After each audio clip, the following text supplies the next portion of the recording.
Hey guys, welcome to Candle UPSC. This is Vibhuti Rajput, and we are here with a series of geography. So, in today's lecture, we will be discussing the syllabus of geography.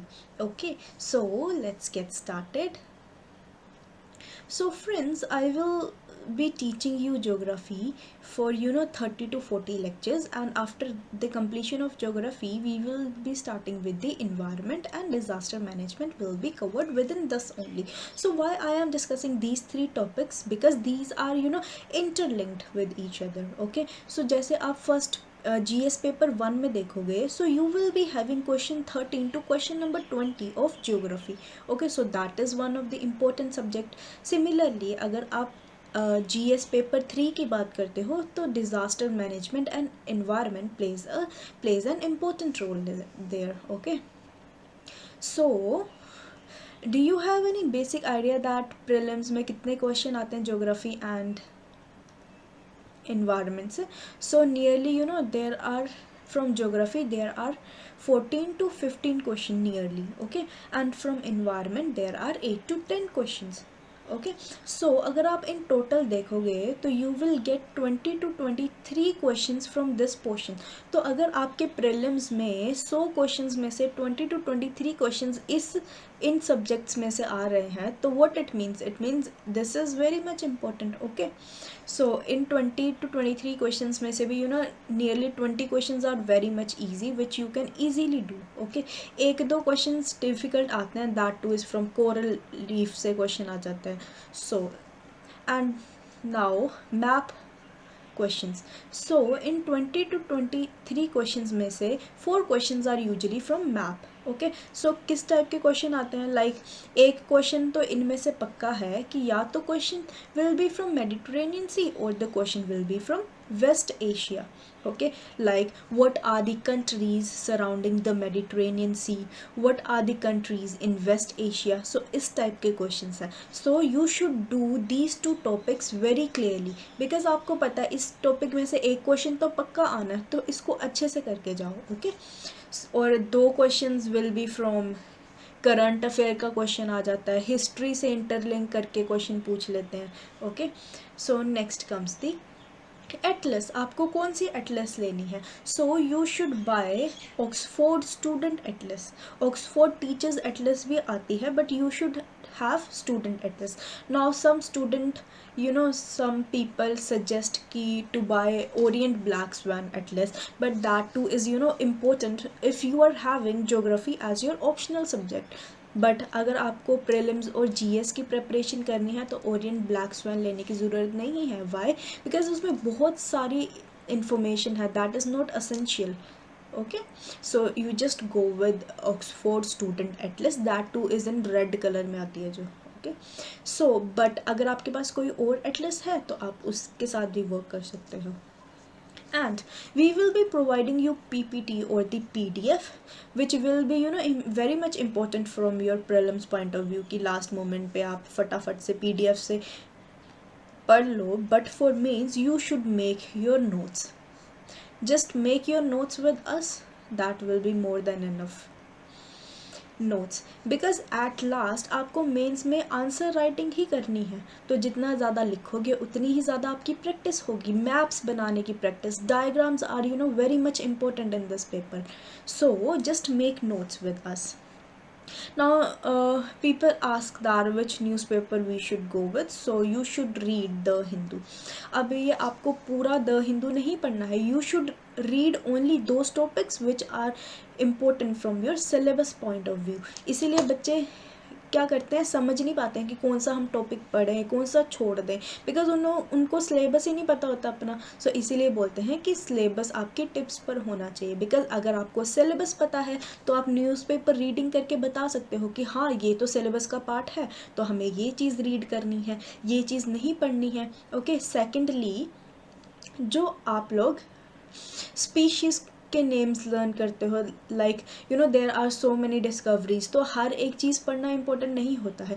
Just अगर किसी state ने किसी species को special status provide किया है तो that thing becomes important.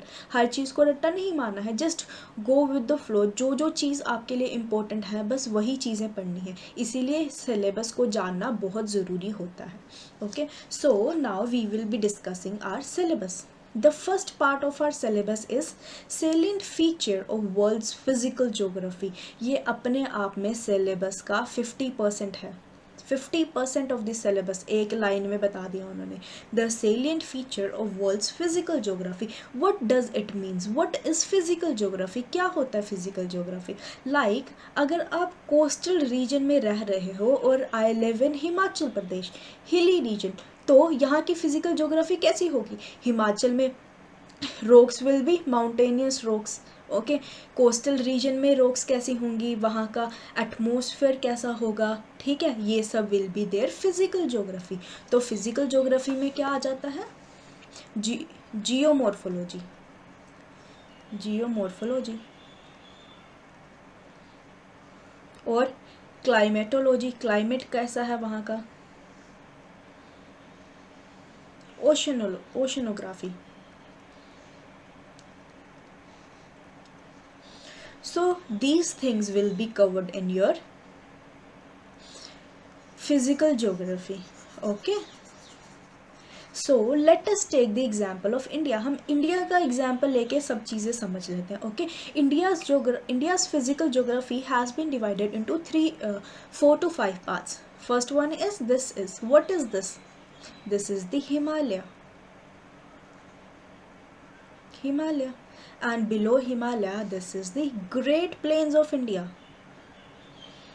Great Plains of India। And what is this part? This is known as the Peninsular Plateau, Peninsular India, Peninsular India, okay. अब ये जो रीजन सी के साथ लग रहा है, what is this region? This is known as the coastal plain, coastal plain. And if you see, तो हमारे इंडिया के यहाँ पर there are so many islands. कौन कौन से आइलैंड्स हैं? Andaman Nicobar, so these are the islands, okay. So हम salient feature of world's physical geography में क्या पढ़ेंगे? That how the physical divisions are there, like how Himalayas are different from the Great Plains of India and how in return they are different from the Peninsular India। Let us take the example। हम first example लेते हैं, rocks की example ले लेते हैं, that how the rocks will be different। rocks कि peninsular India की rocks कैसे डिफरेंट होंगी ग्रेट हिमालयन की रॉक्स से। फॉर एग्जांपल अगर आप पेनिनसुलर इंडिया की रॉक्स देखोगे, that rocks are one of the oldest rock of the world, oldest landform of the world. अब एक तो ये ओल्डेस्ट है and it is still surviving. What it means कि इसकी जो रॉक्स होंगी, इसके जो मिनरल्स होंगे, that will be strong, okay. क्या है? एक तो इसकी रॉक क्या है? These are the oldest landform, oldest है and it is still surviving. Still surviving का क्या मतलब है? कि इसकी जो रॉक्स होंगी स्ट्रोंग होंगी। And if you know, these rocks are basalt rocks, basaltic rocks हैं। basaltic rocks हैं तो इनमें क्या होगा? आयरन का composition ज़्यादा होगा एंड आयरन क्या होता है? बहुत ज़्यादा strong होता है, हार्ड होता है। तो यहाँ की जो पेनिनसुलर इंडिया की जो rocks हैं बहुत ज़्यादा क्या है? strong है। ऑन द अदर हैंड अगर हम हिमालयाज़ को देखते हैं, Himalayas are known as young fold mountains. Young fold mountains है मतलब अभी ये क्या है? अपनी यंग स्टेज में है। एंड हम क्या देखते हैं कि ये जो हिमालयाज़ हैं इनकी height is still increasing, okay. एक तो ये यंग फोल्ड माउंटेन्स हैं, it's height is still increasing. What it shows कि ये जो हिमालयन रॉक्स हैं, these are the soft rocks, soft rocks. Soft rocks हैं तभी तो इस एरिया में बहुत ज़्यादा लैंडस्लाइड होती है। लैंडस्लाइड क्यों होती है? क्योंकि सॉफ्ट रॉक हैं, जल्दी टूट के नीचे गिर जाती हैं, okay. So this is the one thing that how rocks of different regions are different, okay. Second हम एग्जाम्पल लेते हैं, let us take the example of climate, that how climate varies with the physical geography, physical features. Okay, second we take the climate.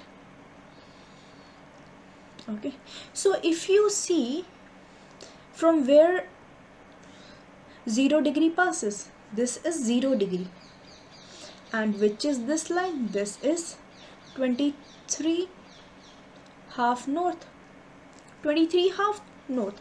What it means, ये क्या है, 0 degree को हम क्या बोलते हैं, इक्वेटर, 23 हाफ नॉर्थ को हम क्या बोलते हैं, ट्रॉपिक ऑफ कैंसर। तो क्या होता है, इस रीजन में सन की जो रेज हैं दैट आर परपेंडिकुलर। अब सन रेज परपेंडिकुलर हैं, इसका क्या मतलब हुआ, ये हमारा अर्थ है सन की रेज यहाँ पे परपेंडिकुलर पड़ रही है, तो व्हाट इट मीन्स यहाँ इस रीजन में क्या होगा, बहुत ज़्यादा गर्मी होगी, इस रीजन में बहुत ज़्यादा क्या होगा, here there will be temperature will be more here, temperature ज़्यादा है तो गर्मी भी ज़्यादा होगी। अब जब हम नॉर्थ की तरफ मूव करना स्टार्ट करते हैं, नॉर्थ कहाँ है, ऊपर देयर इज नॉर्थ, नीचे क्या था, साउथ था। ओके, जैसे जैसे हम नॉर्थ की तरफ मूव करना स्टार्ट करते हैं तो सन की जो रेज है अब परपेंडिकुलर नहीं है, ठीक है, सन की रेज परपेंडिकुलर नहीं है, मतलब सूरज की किरणें डायरेक्ट नहीं पड़ रही हैं, यहाँ पे टेम्परेचर कम होगा। तो जैसे जैसे हम नॉर्थ की तरफ मूव करना स्टार्ट करते हैं टेम्परेचर कम होता जाता है, ठीक है। क्लाइमेटिक कंडीशंस कैसी होंगी, यहाँ पे कोल्ड क्लाइमेट होगा, ठीक है, ठंड ज़्यादा होगी। Okay, so this is the reason Y the climate is hot here and why the climate is cold here. Okay, आप हिल स्टेशंस में जाते हो तो क्या होता है, जैसे जैसे आप नॉर्थ की तरफ मूव करते हो हाइट इंक्रीज होती जाती है। अब जब हाइट इंक्रीज हो रही है तो हाइट इंक्रीज होने से टेम्परेचर डिक्रीज होता है, टेम्परेचर डिक्रीज हो रहा मतलब हिल स्टेशन पे क्या होगा, ठंड होगी। आप क्यों जाते हो हिल स्टेशन में, क्योंकि वहाँ पे बर्फ़ पड़ती है, ठंड होती है। Okay, so this is the climatic conditions, that how climate is changing with the physical features. अब हम एग्जाम्पल लेते हैं, let us take the example of rocks, let us take the example of rocks, soil देख लेते हैं हम। अब ये पेनिनसुलर इंडिया है, यहाँ की सॉइल कैसी होगी, as we have studied that these are the basaltic rocks. Basaltic rocks का कलर क्या होता है, डार्क कलर की रॉक्स होती हैं। बट जैसे ही हम नॉर्थ की तरफ मूव करते हैं तो जो सॉइल का कलर है that started lightning, colour light होना शुरू हो जाता है। यहाँ पे डार्क ब्राउन कलर की सॉइल मिल रही थी, जब ऊपर जाएंगे तो येलोइश कलर की सॉइल मिलेगी। So how the soil is changing, how the climate changes, how the rock formation changes, what are the different features, all these things will be covered in the salient feature of world's physical geography. Okay, so ये हमारे syllabus का first part है। Let's move to second part.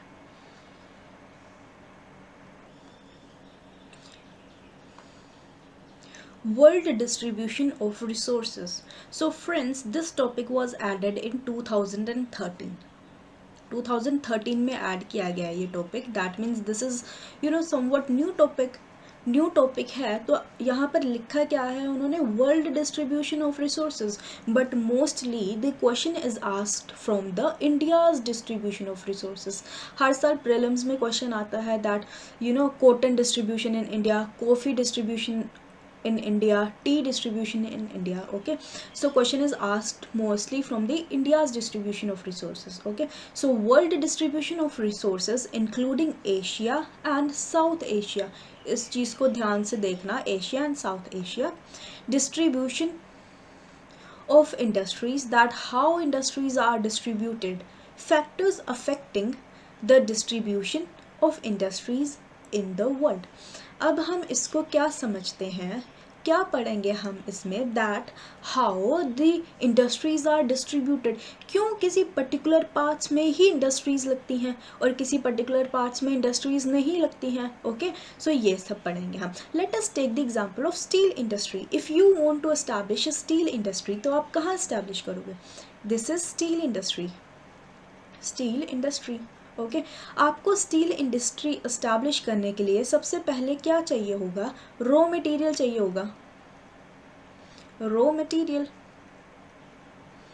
Steel के लिए raw material क्या होता है, raw material will be iron and for energy you will be in need of coal. Okay आपने आयरन, आपको रॉ मटेरियल मिल गया आयरन, कोल भी मिल गया, अब आपने इस्टेब्लिश कर ली इंडस्ट्री। एट लास्ट आपको क्या चाहिए होगा, अपनी फाइनल गुड के लिए मार्केट चाहिए होगा, ठीक है। सो अब देखो हमारे पास क्या है, आयरन है, हमारे पास कोल है, we are having market also. The question comes कि आप अपनी इंडस्ट्री कहाँ लगाओगे, अपने रॉ मटेरियल के पास लगाओगे या फिर मार्केट के पास लगाओगे, ठीक है। तो आप मुझे बताओ आपको अपनी स्टील इंडस्ट्री कहाँ लगानी चाहिए, whether you will establish your industry near the raw material और near market. Okay so let us take an example. अगर आपको 1 kg स्टील बनाना है तो आपको कितने kg आयरन चाहिए होगा, 5 kg iron and plus 5 kg coal. Okay एक 1 kg स्टील बनाने के लिए you need 5 kg of iron and 5 kg of coal. मानो अगर आपकी जो इंडस्ट्री है दैट इज़ नियर मार्केट, आपकी इंडस्ट्री देखो यहाँ पर है, दिस इज इंडस्ट्री, ठीक है। आप क्या करोगे, 5 kg आयरन यहाँ से इतनी दूर लेकर जाओगे, 5 kg कोल भी यहाँ से इतनी दूर लेकर जाओगे, ठीक है। तो क्या होगा, आपको ट्रांसपोर्ट कॉस्ट पड़ेगी, 5 kg आयरन 5 kg कोल को इतनी दूर लेकर जाओगे आप इंडस्ट्री के पास, और फिर वहाँ पे जाके क्या बनाओगे, 1 kg स्टील बनाओगे, ठीक है। 5 kg कितना हुआ, 10 किलो रॉ मटेरियल लेकर गए, बाद में बना क्या उसका, 1 kg सामान बना थोड़ा सा, ठीक है, और उसको आपने मार्केट में बेच दिया। इससे क्या होगा, you will be in loss. Okay you will be in loss, loss होगा आपको, क्योंकि आपको ट्रांसपोर्ट कॉस्ट लग रही है गुड्स की, रॉ मटेरियल की। Okay so it is good to establish your industry, steel industry near the raw material. अब आपने अगर रॉ मटेरियल के पास इंडस्ट्री इस्टेब्लिश करी है तो क्या करोगे आपने क्या किया, आयरन इंडस्ट्री से 5 किलो आयरन लेकर गए, कोल इंडस्ट्री से 5 किलो कोल लेकर गए, यहीं पर पास में आपने इंडस्ट्री लगा ली। अब बना क्या, 1 kg स्टील बना, इसको आप लेकर चले गए मार्केट के पास and you sell those items. Okay so these industries which should be established near their raw materials are known as raw material based industries, okay ऐसी इंडस्ट्रीज जो अपनी रॉ मटेरियल के पास बननी चाहिए उन्हें हम क्या बोलते हैं, raw material based industries. So India में हमें स्टील इंडस्ट्रीज कहाँ मिलती हैं, where we find steel industries in India, in the southern region। India में हमें रॉ मटेरियल इंडस्ट्रीज कहाँ मिल रही हैं, सर्दर्न रीजन में मिल रही हैं। So this is the peninsular India where we find the steel industry is in this region. What is this Chota Nagpur plateau? Why we are finding raw material industries here? Because इस reason में we find raw material, हमें iron यहाँ पे मिलता है, कोल हमें इस reason में मिलता है। अब स्टील इंडस्ट्रीज़ जो है वो भी यहीं पर लगेंगी, क्यों, क्योंकि ये तो ऐसी इंडस्ट्रीज़ हैं जो अपने रॉ मटेरियल के पास लगती हैं, इसीलिए we are finding raw material industries here in the southern region of India. Okay so now the question comes, ये तो हमने बात करी किसकी बात करी है हमने, रॉ मटेरियल बेस्ड इंडस्ट्रीज की। सो let us now talk about the petroleum industries की। पेट्रोलियम इंडस्ट्रीज कहाँ लगनी चाहिए, आपके अकॉर्डिंग मुझे बताओ कि पेट्रोलियम इंडस्ट्रीज कहाँ लगानी चाहिए, या फिर हमें पेट्रोल कहाँ से मिलता है। ओके सो पेट्रोलियम इंडस्ट्री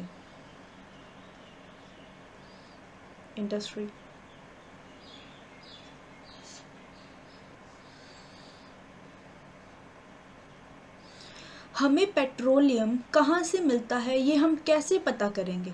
अगर आपको इफ़ यू पीपल नो तो क्या होता है, जो वेजिटेशन होती है when it gets buried under water, then after millions of year it gets converted into what, coal and petroleum. अब वेयर द डिफरेंस लाई, हमें कैसे पता चलेगा कि कहाँ पर हमें कोल मिलना है, कहाँ पे हमें क्या मिलना है, पेट्रोलियम मिलना है. Okay, so if the vegetation is buried under the saline water, तो हमें क्या मिलेगा, पेट्रोलियम मिलेगा.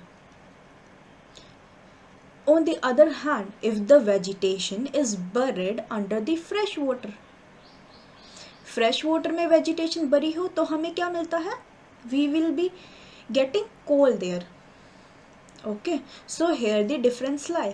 अब आप मुझे बताओ कि हमें saline water कहाँ मिलता है. Saline water is found in which region of India? In the coastal regions. So we will be finding petroleum where? Near the coastal regions. Okay, petroleum industries हमें कहाँ मिलेंगी, जहाँ हमें पेट्रोल मिल रहा है. पेट्रोल हमें कोस्टल रीजन्स में मिलता है. But you will be surprised that the first petroleum well was digged in Assam. First petroleum well was digged in Assam. Assam में क्यों, ऐसा क्या था असम में, ना तो असम क्या है, कोस्टल रीजन भी नहीं है, कोई सी भी इसके साथ नहीं लगती, कोई ओशन भी इसके साथ नहीं लगता. But why we dig the first petroleum industry in Assam, because Assam में we are having so many rivers. अब रिवर्स ज़्यादा हैं तो वहाँ पे फ्लडिंग ज़्यादा होगी, फ्लड ज़्यादा आ रहे हैं तो बहुत सारी वेजिटेशन उन फ्लड के नीचे बरी हो जाती है and with time it gets converted into petroleum. Okay, so there are questions, mains में क्वेश्चन आता है एक, that why some refineries in India are established away from their raw materials. अब क्वेश्चन क्या आता है मेंस में कि क्यों कुछ ऐसी रिफाइनरीज हैं जो अपने रॉ मटेरियल से दूर एस्टैब्लिश हैं. For example, this was the India, and in Chota Nagpur plateau in Jharkhand Chhattisgarh region we were finding the raw material. अब जो मोस्टली इंडस्ट्रीज थी वो कहाँ होनी चाहिए थी, अपने रॉ मटेरियल के पास होनी चाहिए थी. बट हम क्या देखते हैं, जो हमारी गवर्नमेंट है ये रॉ मटेरियल से दूर कहीं जाके इंडस्ट्रीज इस्टेब्लिश करती हैं, रिफाइनरीज इस्टेब्लिश करती हैं. For example Haldia refinery, for example Bathinda refinery, Mathura refinery. तो ये अपने रॉ मटेरियल से दूर क्यों है, गवर्नमेंट ने ऐसा क्यों किया. इसका आंसर है because we live in India, India में रहते हैं. एंड इंडिया क्या है, India is a democratic country. Here the government will not think about the profit making. तो जब गवर्नमेंट प्रॉफिट मेकिंग पर ही नहीं सोच रही है तो what the government think, government will think about the balanced regional development. Balanced regional development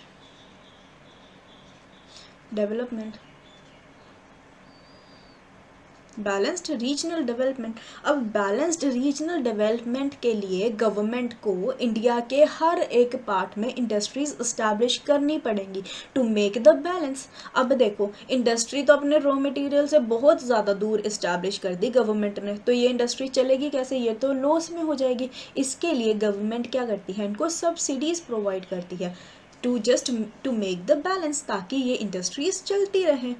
Okay, so this was the answer to that question, that to make balanced regional development, government is establishing refineries all over the India.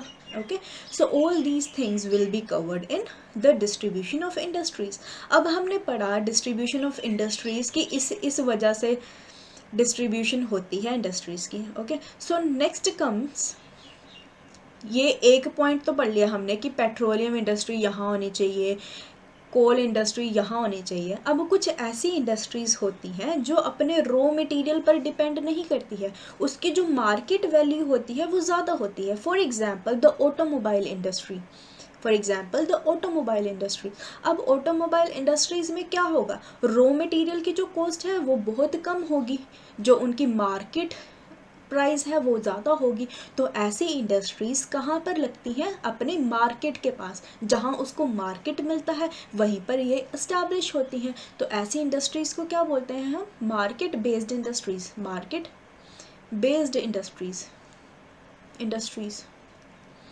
So what are the market based industries, like Pune में कौन सी industries है, Mercedes industry. Okay, Mumbai में कौन सी है, महिंद्रा. चेन्नई में कौन सी है? हुंडा, ये सब क्या है? मार्केट बेस्ड इंडस्ट्रीज जो अपने मार्केट के पास लगती हैं, क्योंकि उसकी मार्केट वैल्यू बहुत ज़्यादा होती है as compare to raw material. Okay, so next comes the example of cotton industry.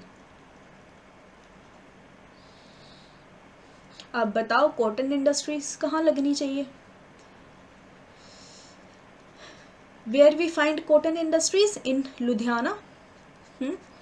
So in India, cotton hub हम किसको बोलते हैं? Cotton hub of India is Mumbai and Ahmedabad. अब क्यों भाई यही कॉटन हब क्यों है इंडिया की? ऐसा क्या है यहाँ पर कि ये कॉटन हब है? Because here we find the black soil. अब ब्लैक सॉइल का कॉटन से क्या कनेक्शन है? ब्लैक सॉइल का कॉटन से क्या कनेक्शन है? ब्लैक सॉइल का ये कनेक्शन है because black soil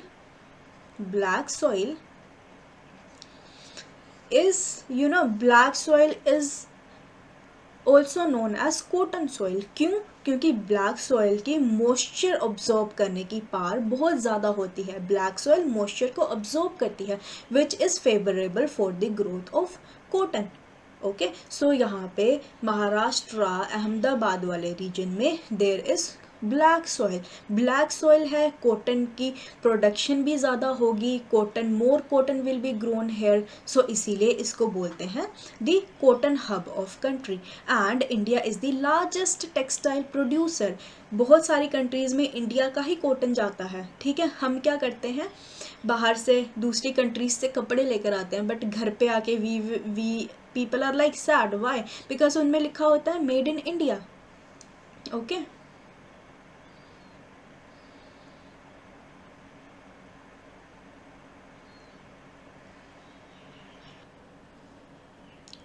made in Bangladesh, made in India, made in Vietnam. क्यों? Because these are the largest cotton producer, largest textile producer of the world.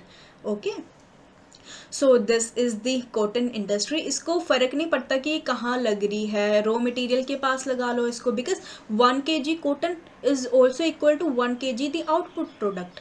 Okay, so इसमें ज़्यादा फ़र्क नहीं पड़ता है. अब कुछ ऐसी इंडस्ट्रीज़ होती हैं जिनको भी फ़र्क नहीं पड़ता कि वो अपनी रॉ मटेरियल के पास हैं कि मार्केट के पास हैं. ऐसी इंडस्ट्रीज़ को हम जहाँ हमारा दिल करे वहीं पे एस्टैब्लिश कर लेते हैं. ठीक है, ऐसी कौन सी इंडस्ट्रीज़ होती हैं? अब इन इंडस्ट्रीज़ को क्या बोलते हैं? फुटलूज इंडस्ट्रीज़ ऐसी इंडस्ट्रीज़ होती हैं जिनको फ़र्क ही नहीं पड़ता भाई हमें रॉ मटेरियल के पास लगा दो कि हमें कहाँ, हमारे मार्केट के पास लगा दो.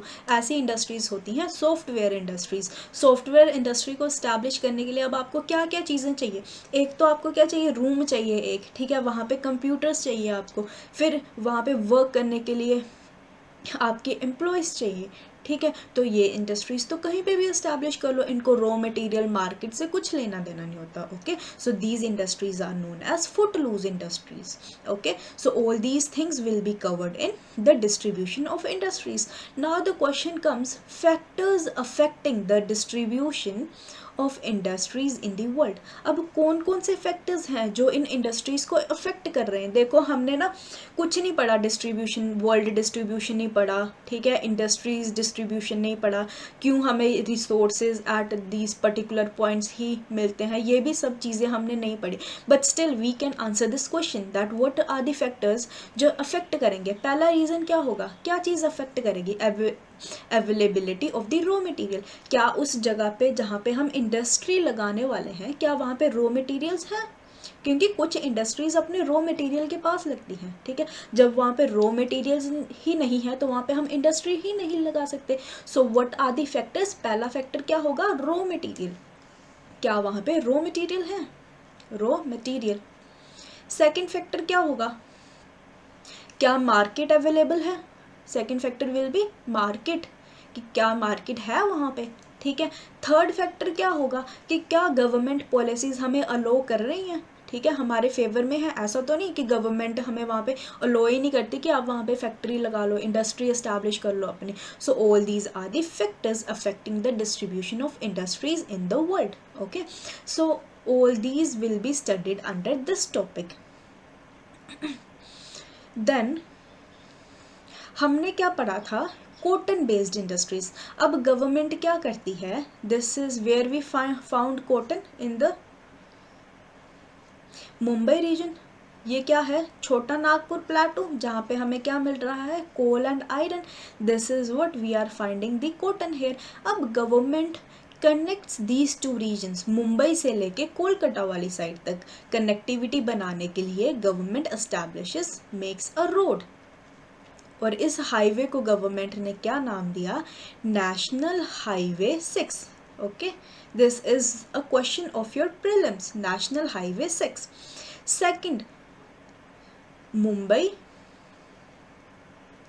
Howrah railway line.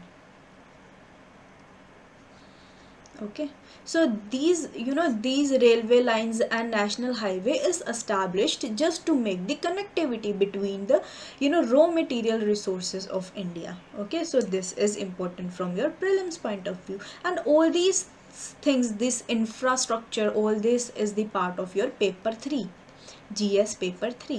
So we will be covering in this topic. Okay, so next, what is the third part of our syllabus? Third part of the syllabus is important geographical phenomena such as earthquakes and tsunami and cyclone. So this is itself is the part of physical geography, physical geography जो हमने first part देखा था।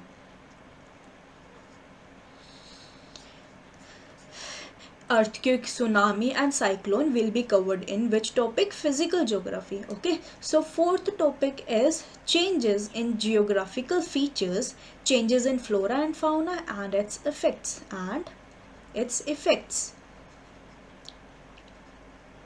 What are the changes in the geographical features? अब ये जो हमारे surroundings में हमारे ये जो ज्योग्राफिकल फीचर्स हैं, इनमें क्या क्या चेंजेस आ रहे हैं, हम वो सब पढ़ेंगे इस टॉपिक के अंदर। अब ये चेंजेस किस वजह से आते हैं, क्या रीजंस हैं कि हमारे जो क्लाइमेट है, हमारी जो ज्योग्राफिकल फीचर्स हैं, इसमें चेंजेस आ रहे हैं। एक चेंज तो हो गया भाई, नेचुरल है, नेचुरली चेंज आ रहा है, ठीक है। दूसरा चेंज क्या हो गया, ह्यूमन मैन मेड चेंज, ठीक है। हमारे ज्योग्राफिकल फीचर्स में चेंजेस तो आते हैं, बट मोस्टली वो चेंजेस क्या होते हैं, human man made changes. How, let us discuss कर लेते हैं कैसे आते हैं चेंजेस। फर्स्ट एग्जांपल ले लेते हैं हम, अपने पंजाब का ले लेते हैं एग्जांपल, ठीक है, पंजाब एंड हरियाणा का। पंजाब एंड हरियाणा में what we are having, rice cultivation, large scale पे there is rice cultivation. Okay, so rice cultivation तो होती थी पंजाब एंड हरियाणा में। विद टाइम क्या हुआ, गवर्नमेंट ने स्कीम ला दी, मनरेगा की स्कीम, ठीक है। उसमें क्या था कि हमें लेबर्स को मिनिमम वेजेस प्रोवाइड करनी थी।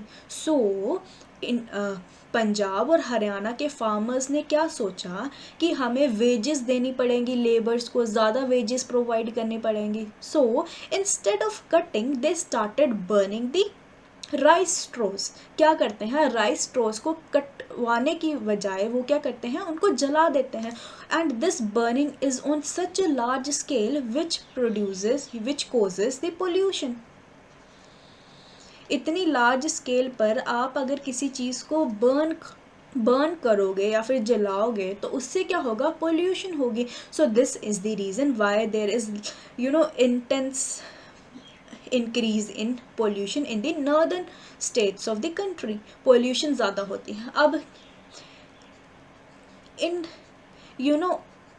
इन टोटल, इन जनरल अगर हम इसका कोज देखेंगे तो पोल्यूशन हो रही है, टेम्परेचर इंक्रीज हो रहा है, ठीक है, इतनी ज़्यादा हीट रेडिएट होगी, हीट जनरेशन ज़्यादा होगी, तो क्या होगा, देखो टेम्परेचर इंक्रीज हो रहा है, पोल्यूशन हो रही है, ग्लोबल वार्मिंग का लेवल इंक्रीज हो रहा है। अब ग्लोबल वार्मिंग के लेवल इंक्रीज होने से क्या होगा, गर्मी ज़्यादा होगी अर्थ पे, ग्लेशियर्स जो हैं वो मेल्ट करेंगे। अब ग्लेशियर्स मेल्ट करते हैं तो सी लेवल क्या होगा, राइज हो जाएगा, सी लेवल ज़्यादा हो जाएगा। सी लेवल ज़्यादा होगा तो ह्यूमंस जो लैंड है वो पानी के नीचे आता जाएगा, ठीक है। सी लेवल के इंक्रीज होने से क्या होगा, the land which is available for human being that will get reduced. अब जो लैंड है वो कम होता जाएगा, पॉपुलेशन ज़्यादा है, लैंड कम है, तो that will also create problem. तो देखो कहाँ से स्टार्ट हुआ था, जलाया था, राइस स्ट्रोज जलाए थे फार्मर्स ने, उनसे क्या हुआ, पॉल्यूशन हुआ, पॉल्यूशन से क्या हुआ, गर्मी बढ़ी, टेम्परेचर बढ़ा, ग्लोबल वार्मिंग हुई, सी लेवल इंक्रीज हुआ, and it caused such a large problem. Okay, so all these things will be covered in this part. So this was, little bit of introduction to your syllabus, that what things we will be covering in our coming days. So that's it for today. I hope you like this video, so please like, share and comment. Thank you.